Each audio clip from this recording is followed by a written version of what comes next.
Boss, आपके लिए Apple juice. अगर आपको ये नहीं पसंद हो तो कल से ऑरेंज जूस लेकर आऊंगा। आप बस मुझे बता दीजिएगा कि मुझे क्या करना होगा। यश के मुंह से रिया के लिए ऐसी बातें सुनकर पूरा क्लास शॉक हो गया था।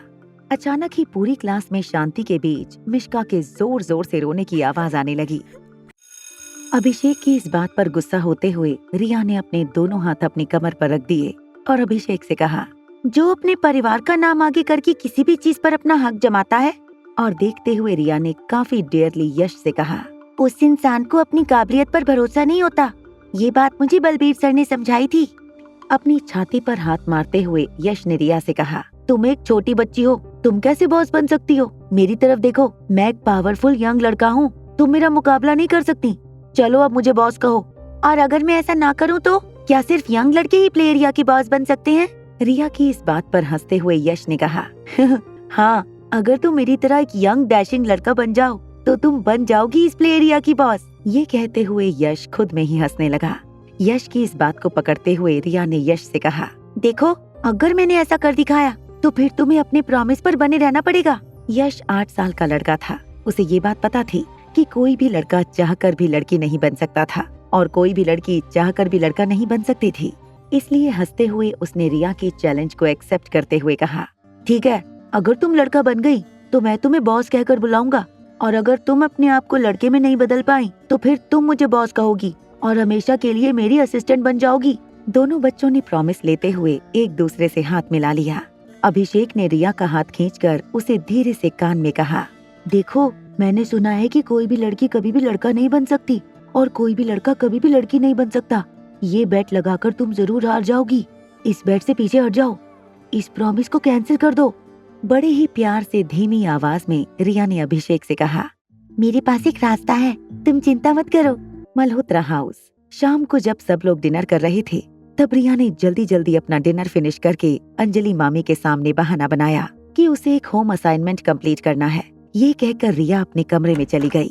कमरे में जाने के बाद रिया ने आर्यन को वीडियो कॉल लगाया। जैसे ही आर्यन ने रिया के वीडियो कॉल का जवाब दिया, आर्यन को देखते ही रिया ने आर्यन से कहा, I miss you my little brother. Aryan ने ईयरफोन कान में लगाए और रिया से कहा, मैंने भी तुम्हें और मॉम को बहुत मिस किया। रिया ने आर्यन की बात का जवाब देते हुए आर्यन से कहा, अब बहुत वक्त हो गया है, क्या हमें फिर से अदला बदली करनी चाहिए? आर्यन ने बिना सोचे रिया की इस बात का जवाब देते हुए कहा, मैं भी चाहता हूँ कि हम जल्दी से जल्दी अदला बदली करें, लेकिन तुमने तो स्कूल जाना शुरू कर दिया है ना, और मैंने सुना है कि स्कूल में लड़कियों की यूनिफॉर्म लड़कों से अलग होती है। I mean, लड़कियों को तो स्कर्ट पहनकर जाना होता है ना। तभी रिया ने अपनी भोली और मासूम शक्ल बनाते हुए आर्यन से कहा, स्कूल में मुझे कोई लड़का परेशान कर रहा है, वो चाहता है कि मैं उसकी असिस्टेंट बन जाऊं। बस रिया के मुंह से इतना सुनते ही आर्यन के अंदर का भाई अचानक जाग गया। हम जल्दी से जल्दी अदला बदली करेंगे, उसने रिया से कहा। अच्छा मुझे बताओ, स्कूल में और क्या क्या करना होगा मुझे? मैं वो सब करने के लिए तैयार हूँ, मगर मैं उस लड़के को छोड़ूंगा नहीं जिसने तुम्हें परेशान करने की कोशिश की है, उसने आर्यन से कहा। अरे हाँ, स्कूल में बहुत जल्द एक फंक्शन होने वाला है, बहुत बड़ा। उस फंक्शन के लिए कुछ बच्चों को डांस परफॉर्मेंस देना है और मैं उस डांस में सेंटर स्टेज पर डांस करने वाली हूँ। सारे बच्चे मेरे आसपास डांस करेंगे। I will be the centre. चलो आर्यन, डांस प्रैक्टिस करते हैं, मैं तुम्हें दिखाऊंगी। वही स्टेप तुम्हें वहाँ पर जाकर करने हैं, किसी को पता नहीं चलेगा। रोहित मारवा खाना खाकर अपने घर में बने एक कॉन्फ्रेंस हॉल की ओर जाने लगा। वो इस वक्त आर्यन की साइकियाट्रिस्ट, जिसे डॉक्टर अग्रवाल ने रोहित के पास भेजा था, उससे आर्यन की मेंटल हेल्थ के बारे में डिस्कशन कर रहा था। बेडरूम में झांकने से पहले रोहित को लगा था कि आर्यन बेडरूम में हमेशा की तरह या तो अपना होमवर्क सीरियसली कर रहा होगा और या तो पढ़ते पढ़ते सो गया होगा। मगर बेडरूम में जाकर रोहित ने जो देखा, वो देखकर वो दंग रह गया। आर्यन अपनी मोबाइल में देखकर अलग अलग चेहरे बना रहा था। फिर अचानक जब आर्यन डांस का एक स्टेप करते हुए गोल गोल घूमने लगा तो उसकी नजर दरवाजे पर खड़े रोहित पर पड़ी। रोहित पर नजर पड़ते ही आर्यन का डांस एकदम से बंद हो गया। आर्यन के पांव उसी जगह पर जम गए। बाप बेटे कुछ देर के लिए एक दूसरे की आंखों में बस देखते रहे। फिर अचानक ही रोहित ने जोर से दरवाजा बंद किया और आर्यन की डॉक्टर को फोन करके कहा, मुझे लग रहा है आर्यन अभी भी पूरी तरह से ठीक नहीं हुआ है, उसकी कंडीशन रिलैप्स होने लगी है। वहाँ अंदर घबराकर आर्यन ने रिया के साथ वीडियो कॉल डिस्कनेक्ट कर ली थी। आर्यन को पता था कि अब कुछ और दिन उसे उसके पापा के बेतुके सवालों का जवाब देना होगा। वह रिया भी समझ चुकी थी कि शायद आर्यन इस वक्त वीडियो कॉल पर बात नहीं कर सकता। तभी रिया की स्क्रीन पर एक पॉपअप आया। इंटरनेशनल गेमिंग कंपटीशन शुरू होने जा रहा था। पार्टिसिपेट करने के लिए रिया को एक फॉर्म भरना था। रिया चाहती थी कि वो गेमिंग फेस्टिवल में जरूर हिस्सा ले, इसलिए उसने तुरंत ही एप्लीकेशन फॉर्म भरकर सबमिट कर दिया। रिया को तुरंत इस बात का एहसास हुआ कि इस कंपटीशन में हिस्सा लेने का मतलब ये था कि दुनिया के सामने रिया को अपना चेहरा दिखाना होगा। जीतने वाला अगले राउंड की ओर प्रोग्रेस कर जाता। टॉप 10 फाइनल लिस्ट बहुत सारे इनामों के हकदार बन जाते थे, जिसमें से एक सबसे बड़ा इनाम ये होता था कि वो सोशल मीडिया के टॉप ट्रेंडिंग लिस्ट में शामिल हो जाते थे। जब कस्टमर केयर से 2 बार रिया को अपना फोटो अपलोड करने की रिक्वेस्ट आई, तब रिया ने गेमिंग प्लेटफॉर्म की विंडो को क्लोज कर दिया। उसे लगा ऐसा करने से बिना फोटो के ही वो उस कॉन्टेस्ट का हिस्सा बन पाएगी। मगर जो बात रिया को नहीं पता वो ये थी कि ई कस्टमर स्टाफ ने रिया के मेल बॉक्स में एक मेल भेजा था, जिसमें साफ लिखा था कि रिया का फोटोग्राफ ना मिलने पर वो रिया की लाइव स्ट्रीम वाली तस्वीर प्लेटफॉर्म पर अपलोड कर देंगे। जब अनिका बेडरूम में आई, तब अनिका ने देखा रिया बालकनी में बैठकर मोबाइल पर बहुत ही पैशनेटली अपनी गेम खेल रही थी। अनिका ने राइटिंग टेबल के पास जाकर लैपटॉप खोला। अनिका ने होम स्क्रीन पर दिए गए लिंक पर क्लिक किया, जिसका नाम था इंपीरियल चैट रूम। अनिका ने अपना आईडी और पासवर्ड डालकर इस चैट रूम में लॉग इन कर लिया। इस चैट रूम में लगभग 12 से 13 लोग मौजूद थे। इंपीरियल चैट रूम का अकाउंट एक बहुत ही लिमिटेड और प्रीमियम मेंबर्स के लिए यूजर अकाउंट था। यहाँ कुछ लोग हर महीने किसी एक दिन एक प्री डिसाइडेड टाइम पर इस अकाउंट में लॉग इन करते। अनिका लैपटॉप के सामने बैठ गई। सारे के सारे मेंबर्स ने किसी न किसी जानवर के नाम से अपने आप को इस इंपीरियल मेंबर्स ग्रुप में रजिस्टर किया था। सब लोग बस यही जानना चाहते थे कि द किंग क्या कहना चाहते हैं। इंपीरियल मेंबर ग्रुप के हेड ने मैसेज भेजते हुए सबसे कहा, हाउसिंग प्राइस अगले 10 साल के लिए स्टेडी रहेंगे। हमें ये ध्यान रखना होगा कि अब मार्केट ना तो आपको अपवर्ड ट्रेंड दिखाए और ना ही डाउनवर्ड ट्रेंड। अगर किंग के बाद कोई सबसे ज्यादा पावरफुल मेंबर है तो वो ईगल ही था। अनिका कभी चैट रूम में कोई मैसेज या सुझाव नहीं देती, मगर चैट में पार्टिसिपेट करके उसे देश और दुनिया में चल रहे पॉलिटिकल एनवायरनमेंट के बारे में पहले से पता हो जाता था। चैट रूम की बातें करते हुए अनिका को थोड़ी थोड़ी नींद भी आने लगी थी। जैसे ही अनिका ने एक लंबी उबासी ली, स्क्रीन पर किंग का एक मैसेज फ्लैश हुआ, let us and today's meeting. तभी अनिका ने दिन का अपना पहला मैसेज पोस्ट करते हुए ग्रुप पर लिखा, गुड बाय एवरीवन। अनिका का यूजर नाम था कैट। गुड बाय कहते ही कैट ने चैट रूम से लॉग आउट कर लिया। वहां रोहित मारवा अपनी चेयर पर बैठा बैठा कुछ सोच रहा था। अपने लैपटॉप स्क्रीन पर देखते हुए रोहित इंपीरियल ग्रुप के मेंबर को एक के बाद एक कहते हुए देख रहा था। जब रोहित इंपीरियल ग्रुप के चैट रूम से लॉग आउट करने वाला था, तभी उसने देखा कि ग्रुप के एक मेंबर, जिसका log in account name cat था, उसने सबसे गुड बाय कहा था।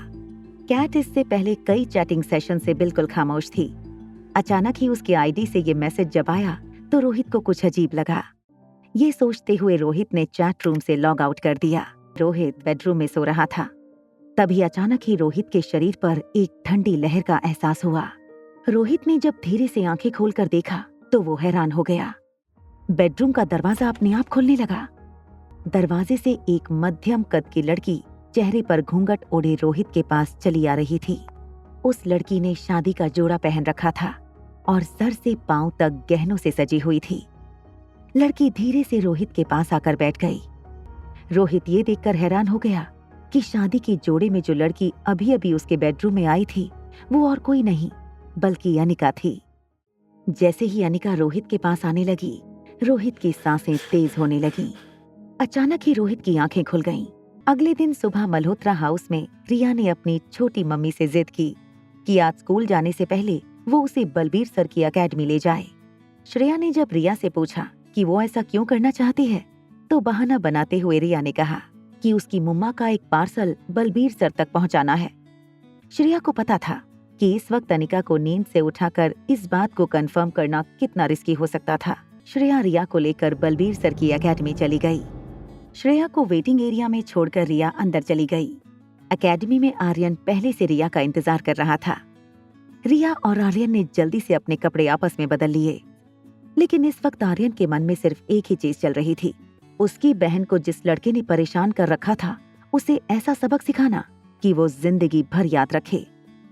स्कर्ट में बड़े ही अनकंफर्टेबली चलते हुए आर्यन श्रेया के पास गया। फोन में बिजी श्रेया का हाथ पकड़कर आर्यन ने श्रेया से कहा, चलो आंटी, मैं स्कूल जाने के लिए तैयार हूँ। आर्यन का हाथ पकड़कर श्रेया ने उसे कार में बैठा दिया।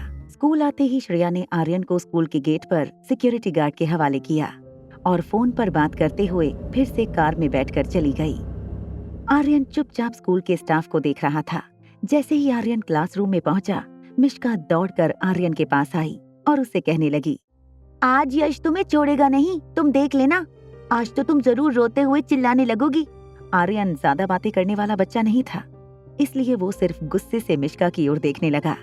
जैसे ही किन्नरी टीचर क्लासरूम में आई, किन्नरी टीचर का ध्यान बेंच पर बैठे आर्यन पर पड़ा। वो आर्यन के पास आई और फिर उसे गौर से देखते हुए कहने लगी, वाह, आज नन्ही परी रिया तो कुछ ज्यादा ही सुंदर लग रही है। थोड़ी देर क्लास अटेंड करने के बाद क्लास में एक 10 मिनट का इंटरवल ब्रेक अनाउंस हुआ। आर्यन टीचर से परमिशन लेकर क्लासरूम से बाहर जाने लगा। आर्यन ने रिया का स्कूल यूनिफॉर्म तो पहन लिया था, मगर वो ये भूल गया कि उसे टॉयलेट यूज करते वक्त गर्ल्स टॉयलेट में जाना था। क्लासरूम से बाहर निकलने के बाद आर्यन दौड़कर अपनी आदत अनुसार बॉयज वॉशरूम में चला गया। यश, जिसे अपनी क्लास में भी 10 मिनट का ब्रेक मिला था, वो अपनी क्लास से निकलकर रिया की क्लास के पास रिया को ढूंढने आया था। जब उसने देखा कि रिया अपनी बेंच पर नहीं बैठी है, तो वो स्कूल कॉरिडोर में रिया को ढूंढने लगा। फिर उसे लगा कि इससे पहले कि रिया को ढूंढा जाए, क्यों ना अपने आप को हल्का कर लिया जाए। यश वॉशरूम यूज करने के लिए बॉयज टॉयलेट के अंदर गया। रिया को बॉयज वॉशरूम में देखकर यश जोर से चिल्लाने लगा, तुम सचमुच लड़का बन गई, तुम सचमुच लड़का बन गई। आर्यन को तभी इस बात का एहसास हुआ कि वो जल्दी जल्दी में बॉयज वॉशरूम यूज कर रहा था। जैसे ही आर्यन का नेचर कॉल खत्म हुआ, आर्यन बड़े ही शांति से बिना यश को देखे वॉश बेसिन में अपने हाथ धोने लगा। यश पीछे खड़े रहकर मिरर में आर्यन को देखकर कहने लगा, कल तक तो तुम एक लड़की थी, आज लड़का कैसे बन गई? चैलेंज पूरी करने के लिए तुमने अपने आप को लड़के में बदल दिया। बिना कुछ कहे बड़े ही एटीट्यूड के साथ आर्यन ने हाँ में अपना सर हिला दिया।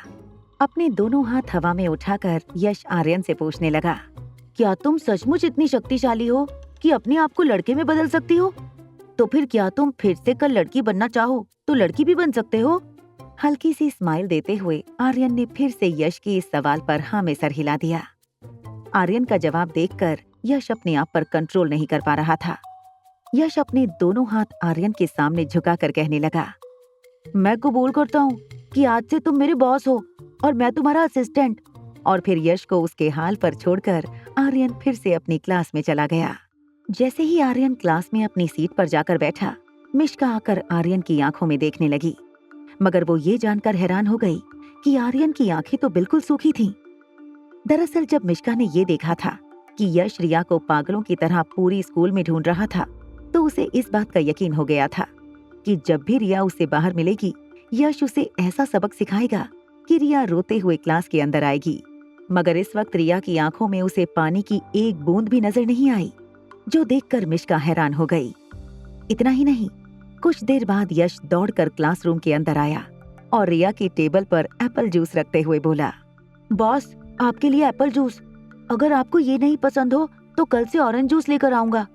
आप बस मुझे बता दीजिएगा कि मुझे क्या करना होगा। यश के मुंह से रिया के लिए ऐसी बातें सुनकर पूरा क्लास शॉक हो गया था। अचानक ही पूरी क्लास में शांति के बीच मिष्का के जोर जोर से रोने की आवाज आने लगी। मिष्का को अपनी किस्मत पर भरोसा नहीं हो रहा था। जो लड़का स्कूल का सबसे खतरनाक स्टूडेंट माना जाता था, आज उसने सबके सामने रिया को बॉस कह दिया था। वो रिया जो मिष्का की सबसे बड़ी दुश्मन थी। मिष्का अपनी बेंच पर बैठकर फूट फूट कर रोने लगी। देखते ही देखते पूरी क्लासरूम में ये बात फैल गई थी कि रिया अपने आप को लड़के में बदल सकती थी। रिया के पास ऐसे पावर हैं, ये सुनकर पूरा का पूरा क्लासरूम उसे एक अलग ही नजरिए से देखने लगा था। तभी एक छोटी सी बच्ची आर्यन के पास आई और उससे कहने लगी, हेलो रिया, मेरा नाम पिंकी गुलेरिया है। आर्यन ने उस बच्ची से पूछा, बताओ क्या हुआ, तुम क्या बात करना चाहती हो मुझसे? पिंकी गुलेरिया यश गुलेरिया की कजन बहन थी। उस लड़की की आंखों में डर साफ नजर आ रहा था, मगर थोड़ी सी हिम्मत जुटाकर अटकते अटकते उस बच्ची ने आर्यन से पूछा, क्या तुम मुझे भी लड़का बना सकते हो? नहीं, कोई तुम्हें बदल नहीं सकता। भगवान ने हमें जो बनाया है वो हमारे अच्छे के लिए ही है और हमें उसी के साथ रहना चाहिए। हाँ, मेरे पास कुछ पावर है, मगर उससे मैं सिर्फ अपने आप को बदल सकता हूँ, तुम्हें नहीं। आर्यन के मुंह से ये बात सुनकर पिंकी के चेहरे पर मायूसी छा गई। वो मुड़कर फिर से अपनी जगह पर जाने लगी। तभी आर्यन ने उसे रोककर पूछा, पिंकी, क्या मैं जान सकता हूँ कि तुम बॉय क्यों बनना चाहती हो? दबी हुई आवाज में अपनी नजरें झुकाकर पिंकी ने आर्यन से कहा, अपनी मम्मा के लिए। मेरी मम्मा हमेशा कहती हैं, काश तुम एक लड़का होती। आगे की कहानी जानने के लिए देखें अगला एपिसोड सिर्फ पॉकेट एफएम के यूट्यूब चैनल पर। और एक लड़की को देखा तो के सारे एपिसोड को सुनने के लिए डिस्क्रिप्शन में दी गई लिंक से डाउनलोड करें पॉकेट एफएम ऐप।